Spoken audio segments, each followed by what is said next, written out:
Halo, perkenalkan namaku Olive dan di video kali ini aku akan menjelaskan tentang rancangan acak kelompok atau randomized couplet block design. Jadi, RAK itu apa sih sebenarnya? RAK merupakan salah satu model rancangan dalam rancangan percobaan. RAK digunakan bila unit percobaan tidak homogen, di mana ketidakhomogenan ini diduga mengarah pada satu arah. RAK juga mempunyai ciri-ciri, diantaranya yaitu memiliki kelompok, di mana setiap kelompok diberikan perlakuan secara acak. Melalui pengelompokan yang tepat atau efektif, maka rancangan ini dapat mengurangi galat percobaan. Untuk menganalisis data RAK, kita menggunakan teknik ANAVA model 2 arah. Ini prosedurnya. Yang pertama kita harus menghitung nilai variansi, kedua menguji hipotesis, dan perlu ditekankan, jika hasil hipotesisnya berbeda sangat nyata, maka kita perlu melanjutkan dengan prosedur ortogonal polinomial dan uji beda nyata. Di sini terdapat penelitian pemberian protein terhadap PBBH ayam broiler. Kita anggap perlakuan ini sama dengan R, dan blok ini ada 6, kita bagi blok 1, blok 2, blok 3, blok 4, blok 5, sampai blok 6. Blok ini mengartikan umur ayam. Yang pertama, kita harus menghitung jumlah perlakuan setiap R. Diketahui R1 tambah 1, R11 sampai R16 ditambah, begitu juga sampai R4. Setelah diketahui, ditotal dan didapatkan hasilnya 767, begitu juga dengan jumlah blok, perlu tambah semuanya. Kemudian kita harus menghitung nilai variansi.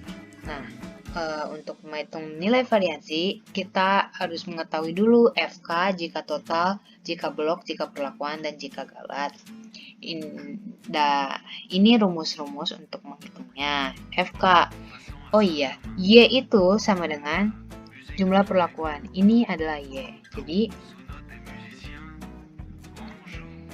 untuk menghitungnya, Y kuadrat, jadi 767,5 kuadrat dibagi 24, hasilnya berapa? Begitu juga dengan jika total, blok, perlakuan, dan jika galat. Selanjutnya, kita menghitung nilai variansi yang dibantu dengan tabel analisis variansi. Tujuannya untuk mempermudah sih. Nah, tadi kan kita sudah menghitung JK, blok, perlakuan. Nah, semua perhitungan yang sudah kita dapatkan dimasukkan ke dalam tabel ini. Lalu selanjutnya kita menghitung DB. R itu sama dengan 5. R itu perlakuan ya, perlakuannya ada 6, dan T itu adalah perlakuan.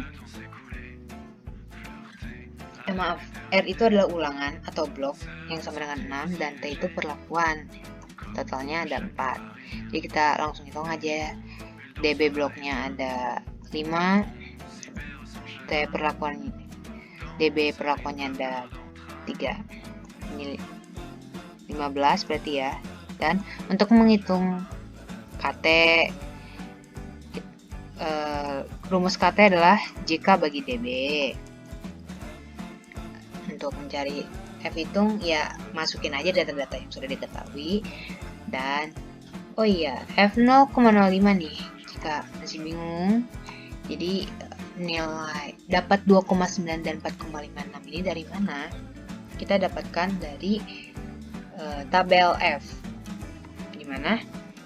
DB galatnya tadi 15 dan DB perlakuannya ada 5. Jadi ini hasilnya 2,9 dan 4,5. Nah, untuk mengetahui simpang baku dan kakak juga sama, tinggal masukin aja data-data yang sudah diketahui. Untuk menguji hipotesis ada 3. Yang pertama, jika F hitungnya lebih F hitung lebih kecil dari 0,05, maka perbedaan tidak menyebabkan perbedaan. Terus yang kedua, jika F hitungnya lebih besar dari F F0,05 dan F hitungnya lebih kecil dari F0,01, maka perlakuan berbeda sangat nyata. Dan yang ketiga, jika F hitungnya lebih dari 0,01, maka perlakuan berbeda sangat nyata. Nah, jika perbedaan sangat nyata, kita harus melakukan analisis lanjutan menggunakan prosedur ortogonal polinomial dan uji beda nyata.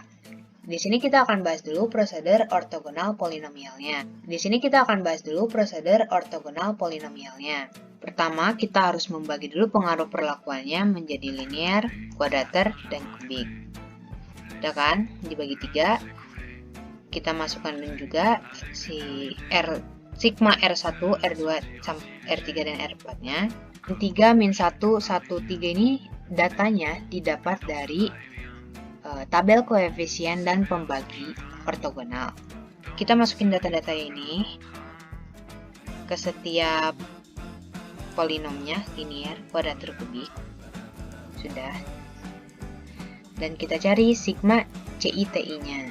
Ditambahin aja sih kayak min 3 dikali sama 179,4 ditambah min 1 kali 188,5 sampai dengan R4. Kita akan menghitung R kali sigma CI kuadrat. Dan CI kuadratnya ini kita dapatkan dari tabel koefisien. Nih, 20, 4, 20. Berhubung R-nya 6, jadi 6 kali 20, 120, 24, dan 120. Langsung kita hitung JK-nya. Rumusnya ini A kuadrat dibagi B. Ya, ini tinggal masukin aja sih data-datanya yang udah kita ketahui dari tabel ini. Dan didapatkan hasil JK perlakuannya adalah 49,82. Setelah JK perlakuannya dipecah, kita bikin juga untuk analisis variansinya. Ini tabelnya, kita masukin data perlakuan yang tadi udah didapat. Oke, jadi 49,82, linearnya berapa. Bloknya masih sama pakai ANAVA yang sebelumnya. Oke, untuk menguji hipotesis ada 2. Yang pertama di linear, jika F hitungnya lebih besar dari F0,01, maka respon berpengaruh sangat nyata. Dan yang kedua, untuk kuadrater dan kubik, jika F hitungnya kurang dari F0,05, maka tidak berpengaruh nyata terhadap PBBH. Dan selanjutnya, regresi linear. Tabel, kita masukin data-datanya. Di X atau level perlakuan ini, persenan dari kadar protein. Terus PBBH-nya 73, berarti PBB itu apa ya? Di R1, nilai R11-nya berapa gitu, R12-nya berapa. Data salah, maaf ya. Begitu juga X kuadrat. Mencari X kuadrat, Y kuadrat, dan X-nya. Untuk mengetahui JK regresinya, kita harus menghitung JK X-nya, ini rumusnya, JK Y, ini juga rumusnya, semuanya sama, pakai aja rumus ini. Dan untuk persamaan regresinya, Y sama dengan B0, hasil ini ditambah ini, X. Gitu. Untuk mencari koefisien korelasinya juga sama, masukin aja rumusnya, masukin data-datanya yang sudah didapat, begitu juga dengan koefisien determinasi. Dan ini ada kesimpulannya. Koefisien regresi itu menunjukkan besarnya perubahan nilai X, nilai Y karena nilai X berubah 1 unit. Dan koefisien determinasi menunjukkan besarnya peran variabel X terhadap perubahan variabel Y. Sehingga semakin besar nilai koefisien determinasi, semakin besar pula peran variabel dalam mengubah variabel Y. Selanjutnya, yang kedua, prosedur uji beda nyata. Rumusnya adalah Q atau ya dB galat dikali KT galat dibagi R. Ini masih menggunakan data yang pertama, jadi tinggal masukin aja sebenarnya. Dan diketahui BNJ-nya 0,05, BNJ 0,05 4,595 dan BNJ 0,01 5,796. Untuk uji beda nyata melihat dari tabel uji